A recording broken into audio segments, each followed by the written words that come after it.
Salut à tous, j'espère que vous allez bien. Aujourd'hui on va parler un petit peu mercato, un petit peu avenir. Je sais que c'est un peu flou mais bon c'est parti, on y va.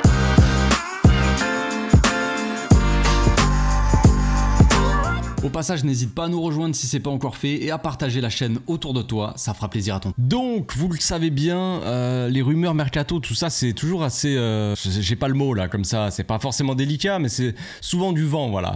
C'est un peu ça. C'est un peu souvent du vent, voilà. J'ai pas envie de vous dire, ouais, c'est bon, officiel, Bernardo Silva, les gars. Non, il n'y a pas de Bernardo Silva, pas de Nico Williams, pas de trucs comme ça. On va rester un peu dans le concret quand même, dans l'abordable, c'est-à-dire le petit Xavi Simons. Xavi Simons, c'est un ancien jeune de la Masia, vous le savez bien. Pour ceux qui suivaient un peu le Barça déjà à cette époque-là, vous avez dû voir un peu quelques vidéos du jeune qui était à la Masia. Voilà, il était assez prometteur. Puis il est parti au PSG, les amis. Il est parti non pas pour le football spécialement, mais pour d'autres raisons assez obscures, j'ai envie de dire. Alors, je sais pas si ça lui a vraiment réussi. Je sais pas si ça a été quelque chose de bien pour sa carrière. Lui seul doit le savoir, mais en tout cas à l'époque on comprenait pas trop pourquoi il était parti parce qu'il était quand même assez jeune. Le Barça comptait quand même sur lui et l'aurait petit à petit mis peut-être dans l'équipe première, un peu dans la rotation, tout ça, histoire de le faire grandir en même temps, mais j'ai l'impression qu'il n'a pas forcément voulu attendre. À l'époque son agent était Mino Raiola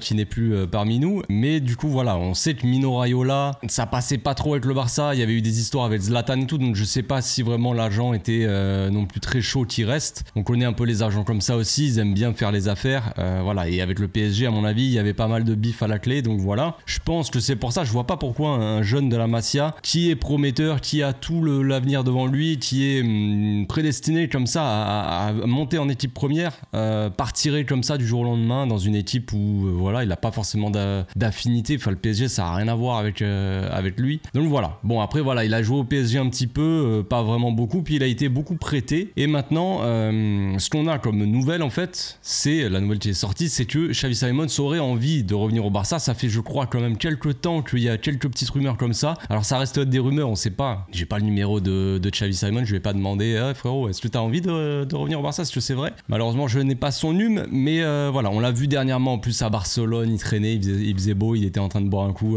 dans les rues de Barcelone, donc ça attise un petit peu plus les petites rumeurs voilà, sur un potentiel retour du joueur. Donc ce qu'on nous dit c'est que Xavi Simons il a envie de revenir au Barça, il aurait envie de revenir, et que le PSG en fait là il est prêté à Leipzig, il fait une très bonne saison à Leipzig, donc là à la fin de la saison il va revenir au PSG, ça c'est sûr apparemment. Il va revenir au PSG, mais ensuite maintenant c'est de savoir est-ce qu'il va repartir en prêt ou pas. On sait que je pense, moi franchement, pour être honnête, je pense que Luis Enrique va tout faire pour le garder. Je pense que c'est le type de joueur que Luis Enrique il aime beaucoup. Quand on voit un mec comme Fabian Ruiz, que tu te demandes pourquoi, tu te poses la question pourquoi, que tu as Xavi Simons, voilà, tu te dis bon bah tu vas mettre Xavi Simons ou même Zaïre Emery qui fait une saison assez mitigée, qui a fait un bon début de saison, mais voilà, tu te dis peut-être pourquoi pas mettre un mec un petit peu plus créateur, un peu plus percutant, un peu plus peut-être vertical aussi, je sais pas, un peu avec un jeu plus direct, tu vois, qui va percuter dans l'axe, tu vois. Donc je pense que Luis Enrique il va essayer de garder Xavi Simons. Je pense que le PSG il compte sur Xavi Simons, mais ce qu'on nous dit c'est que il pourrait repartir en prêt et que Xavi Simons aurait dans son contrat ou un truc dans le genre, il a le droit de choisir sa destination. Parce que sans ça, je vous aurais dit, pour moi j'y crois zéro. Le PSG et le Barça c'est pas les plus grands amis du monde. Avec ce qui s'est passé encore là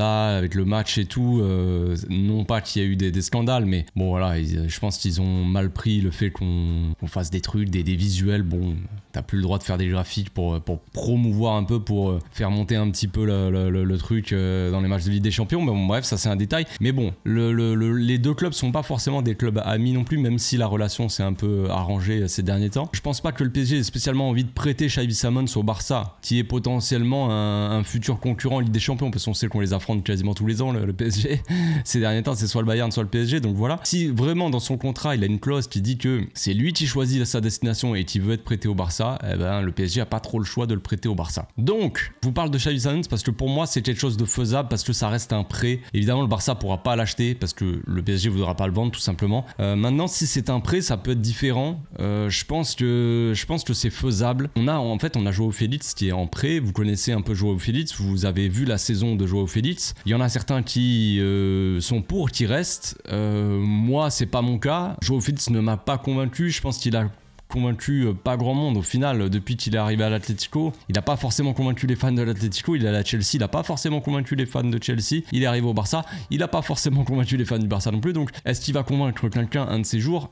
C'est possible, mais là personnellement moi quand je vois ce qu'il apporte, sa nonchalance sur le terrain, choix des matchs ou son manque d'envie ou je ne sais pas ce qui lui manque à Joao Félix, mais il lui manque forcément quelque chose. Donc si on ne garde pas Joao Félix, ce qui est possible quand même, si on ne renouvelle pas son prêt et si on ne l'achète pas, j'espère quand même que le Barça ne va pas acheter Félix parce que franchement ça serait quand même une erreur monumentale pour moi. Mettre autant d'argent sur un transfert qui est pas forcément, enfin un joueur qui n'est pas forcément voulu par le coach et où on a vu où la saison n'est pas forcément brillante, mettre autant d'argent ça serait quand même une très mauvaise gestion, mais bon.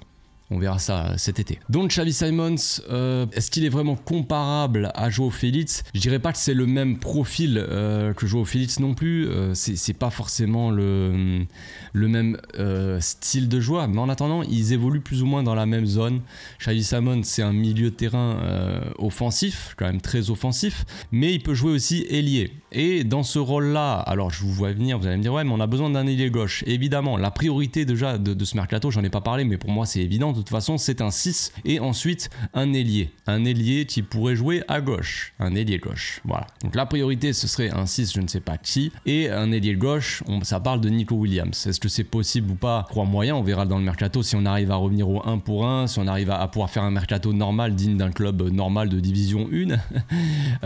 Peut-être un jour. Et donc, en attendant, si on doit se faire prêter un joueur, voilà, se faire prêter Xavi Simons à la place il remplacerait un peu numériquement dans la masse salariale, tout ça, je pense que ça serait pas forcément le même salaire. Je crois que Joao Félix a quand même un salaire assez élevé qu'on a réussi à vachement baisser, mais que Tebas n'en a pas pris compte. Il a dit non, il touche pas ça, il touche ça. Donc dans la masse salariale, bon, enfin bref, on va pas revenir là-dessus. On sait que Tebas nous adore, donc voilà. Mais Xavi Simons, donc je pense que ce serait possible financièrement parlant dans la masse salariale de l'intégrer. Maintenant, d'avoir en fait, on est dans une situation où on peut pas forcément faire 50 achats. Il y a Xavi qui voudrait Bernardo Silva, il voudrait un milieu créateur. Ça parle de Dani Olmo aussi, ça parle d'Alex Baena aussi. Donc ces joueurs-là, c'est des possibilités. Le Barça, disons qu'ils ont une liste de joueurs qu'ils aimeraient bien avoir peut-être dans leur club. Et dans cette liste, il y a ces joueurs-là, tu vois. Maintenant, ça veut pas dire qu'on peut les acheter ou que c'est la priorité, évidemment. Quand on voit Alex Baena, quand on voit Xavi Simons, quand on voit Dani Olmo, on peut se dire aussi que c'est des profils qui se ressemblent plus ou moins. Disons qu'on peut les mettre un petit peu dans la même case, dans la même, tu vois. Donc maintenant, pour comparer un peu, alors le but de cette vidéo n'est pas forcément de comparer Joao Félix à Xavi Simons, mais pour moi, vu que ça serait un remplacement Félix Simons, tu vois, dans l'effectif, pour moi, ça serait un peu le même truc, même si Xavi Simons peut jouer à plusieurs rôles, on va dire, il peut aussi jouer vraiment milieu créateur, pas forcément faux ailier qui rentre dans l'axe, tu vois. C'est un peu comme ça qu'il joue à Leipzig et c'est un peu comme ça qu'il pourrait jouer aussi au Barça. Si jamais on n'arrivait pas en plus de ça à aller chercher un ailier, en fait, si on n'arrive pas à aller chercher un ailier gauche, il va bien falloir mettre un gars. On a testé Rafinha à ce poste-là en fin de saison, il a plutôt fait une bonne fin de saison. C'est un peu l'homme de la Ligue des Champions aussi, face au PSG, même si on est éliminé, c'est lui qui sort des grands matchs. Mais derrière Rafinha, on a Ferran Torres, et qui peut jouer à ce poste, et Joao Félix. Donc Ferran Torres, moi j'espère qu'il va être vendu, et Joao Félix, j'espère qu'il va pas être gardé parce que ce n'est pas assez en termes d'apport, on va dire, à l'équipe. Donc on va comparer un petit peu les deux joueurs pour voir un petit peu en termes de profil ce que pourrait apporter de plus ou de moins, en tout cas la différence entre Joao Félix et Xavi Simons.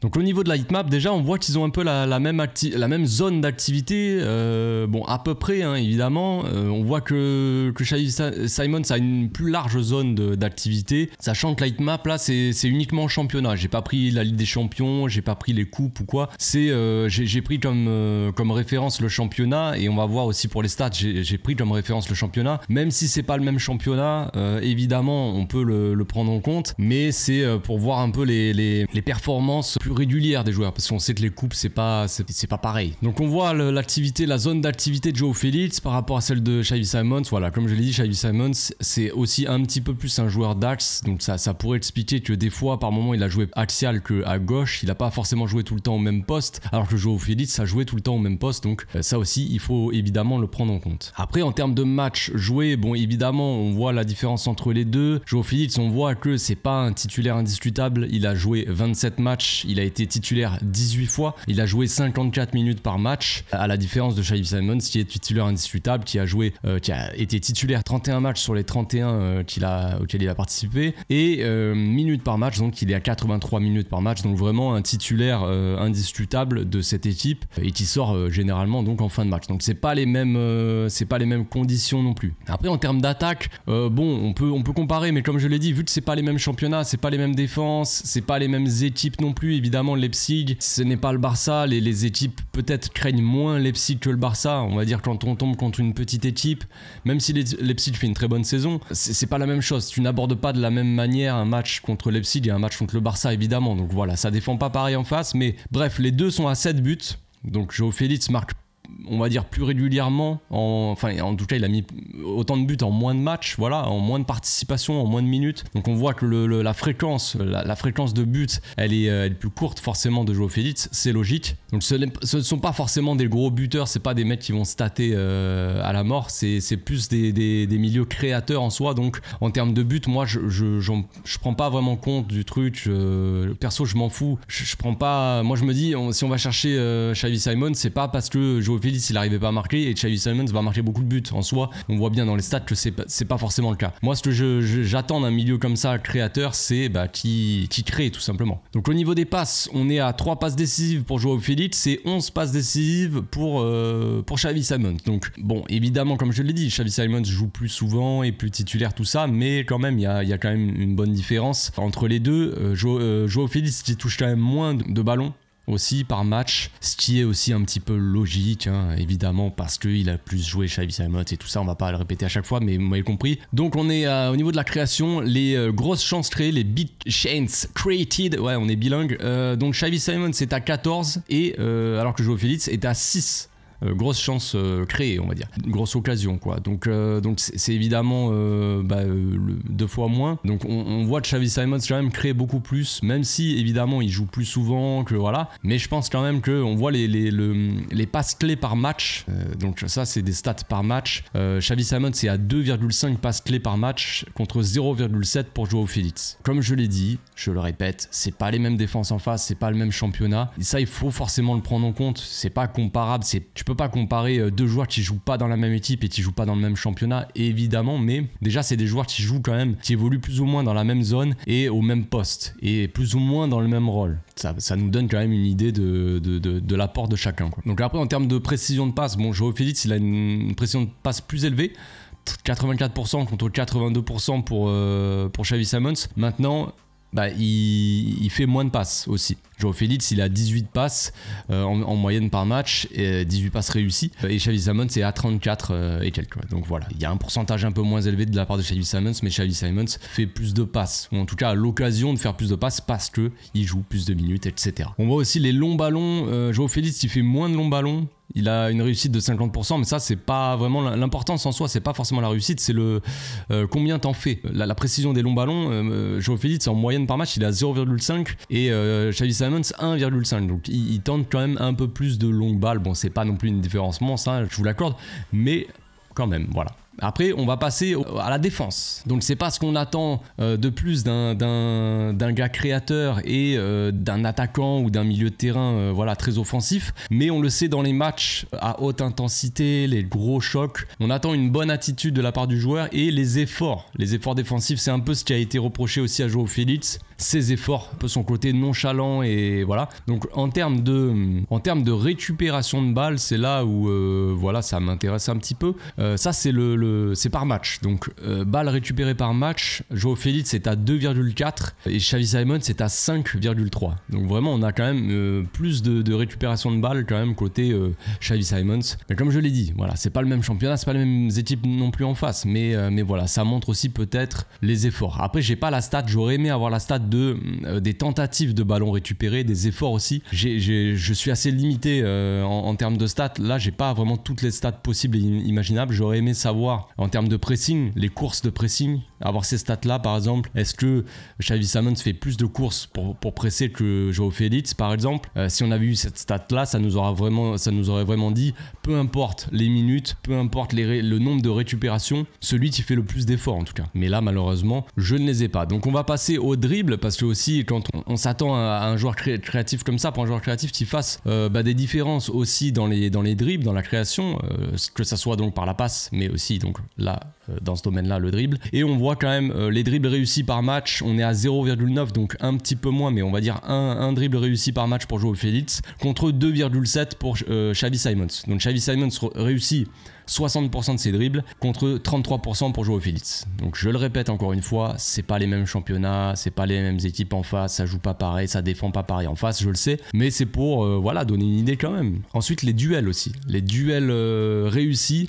Donc en total des duels, bon, on a un nombre plus élevé de Xavi Simons, mais vu qu'il joue plus souvent, on va dire qu'il a plus de chances d'aller au duel. Ce qui est intéressant là-dedans, c'est de voir le pourcentage, évidemment, la réussite dans les duels. Donc on a 55% pour Xavi Simons contre 48% pour Joao Félix. Donc voilà, Xavi Simons a réussi un petit peu plus ses duels, que ça soit les duels au sol ou les duels aériens. Même si c'est pas non plus un joueur de tête, le Xavi Simons, ça reste quand même des petits gabarits, des petits joueurs. Mais là, ce qu'on voit, c'est que le Xavi Simons, il est peut-être un petit peu plus agressif sur le porteur de balle. On voit les ballons perdus aussi. On voit que Xavi Simons perd beaucoup plus de ballons. Il en perd quasiment 2 fois plus. 15 contre 8 ou quasiment 9, bref, pour Joao Félix. Voilà. Après, comme je l'ai dit, je l'ai répété, peut-être que Xavi Simons a plus de réussite dans les dribbles, tout ça, parce qu'en face, ça défend moins bien. C'est pas le même championnat, que les défenses de Bundesliga, ce sont pas les mêmes défenses que la Liga. Et c'est pareil après pour les ballons perdus ou même pour les passes, si elles sont réussies ou ratées. Ça dépend la passe, ça dépend ce que tu fais. Plus tu oses dribbler, plus tu fais des passes un petit peu osées, un petit peu risquées, un petit peu dangereuses, on va dire, plus tu as de chances de perdre la balle. C'est logique. Maintenant, si plus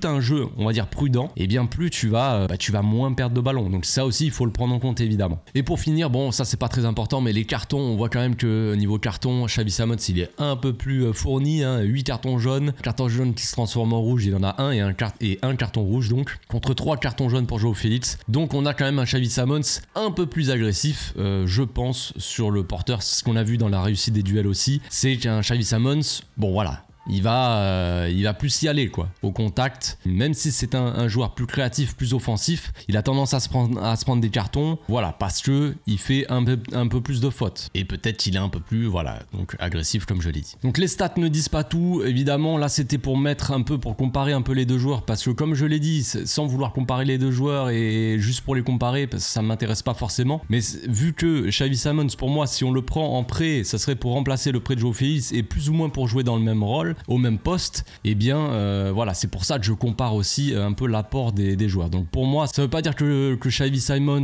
apporterait plus ou serait meilleur que Joao Félix, même si je pense que oui en vrai, mais c'est pour voir ce qu'il apporterait un petit peu de différent, peut-être un petit peu plus d'agressivité dans les phases défensives, c'est-à-dire au pressing, tout ça contre-pressing, et après à la création, on voit que quand même Xavi Simons fait beaucoup de passes décisives. On voit que Joao Félix a le même nombre de buts que Xavi Simons, mais moins de passes décisives. Maintenant, je veux pas tomber sur Joao Félix, il a pas joué dans les mêmes conditions. On voit un Xavi Simons s'il joue dans un club où c'est moins médiatisé. Ce club-là, il a plus de liberté, il est en confiance, il est titulaire indiscutable, il n'y a pas de problème, tu vois. Joao Félix, c'est différent. Il arrive au Barça dans des conditions un peu compliquées, même s'il est très heureux au départ de jouer au Barça. On voit qu'il réussit plutôt son début de saison. Quand il arrive, il était plutôt bon. Et puis après, il repart un petit peu dans ses travers de ce qu'on a vu de lui à Chelsea ou à l'Atlético Madrid. Mais voilà, c'est pas des très bonnes conditions pour Joao Félix non plus. Ça peut l'expliquer mentalement. Il est peut-être aussi, il pense à sa carrière, il a peut-être des doutes, j'en sais rien. Mais c'est un joueur qui n'est pas en pleine confiance, Joao Félix, par rapport à Xavi Simons, pour moi, qui cette saison est en pleine confiance. Donc c'est pour ça qu'aussi peut-être que Xavi Simons réussit plus sa saison que Joao Félix. Maintenant, il y a le débat aussi de savoir si on refait confiance à Xavi Simons, qui nous a quand même un petit peu poignardé dans le dos. Moi, c'est sûr que je l'ai encore en travers de la gorge. Son départ, je l'ai jamais vraiment compris. Il est parti en plus au PSG. PSG, donc pour moi directement, tu sais, tu te dis, il est parti pour l'argent, tu vois, tu vas pas me faire croire c'est comme Neymar, il part pour des projets sportifs. C'est un peu léger, surtout qu'il part, il arrive au PSG, il joue quasiment pas en équipe première, il joue chez les jeunes, parce qu'il n'y a pas d'équipe B, il joue chez les moins de 19 dans un premier temps. Donc est-ce qu'il est parti là-bas pour avoir du temps de jeu et être important dans l'équipe première alors qu'il est quand même parti assez jeune au PSG? Donc tu vois, tu peux pas demander à arriver à être titulaire, même au Barça en soi, il faut un petit peu du temps. S'il avait attendu suffisamment de temps, aujourd'hui il serait titulaire, je pense, dans cette équipe du Barça qui a eu des problèmes financiers, où on a dû faire confiance à des Pedri, à des Gavi ou quoi, mais bref, après c'est comme ça, c'est la vie.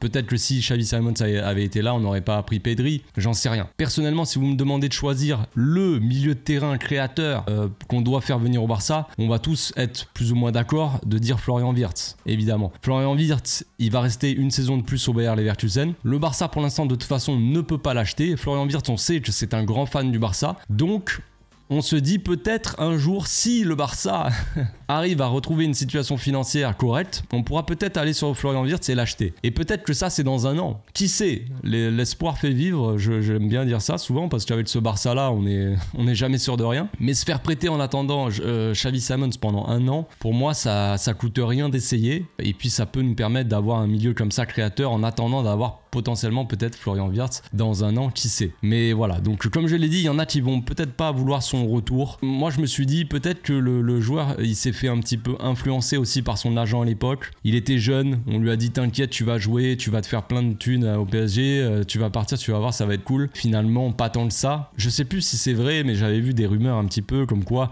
quand il est arrivé au PSG, il était très seul, il n'était pas heureux, qui regrettait un peu son départ du Barça. Tu m'étonnes. Tu pars de Barcelone, tu vas à Paris. Enfin, j'ai fait les deux villes et je peux vous dire que bon, je les ai fait en tant que mec pauvre, mais pas en tant que footballeur. Mais quand même, Barcelone, Paris, les gars.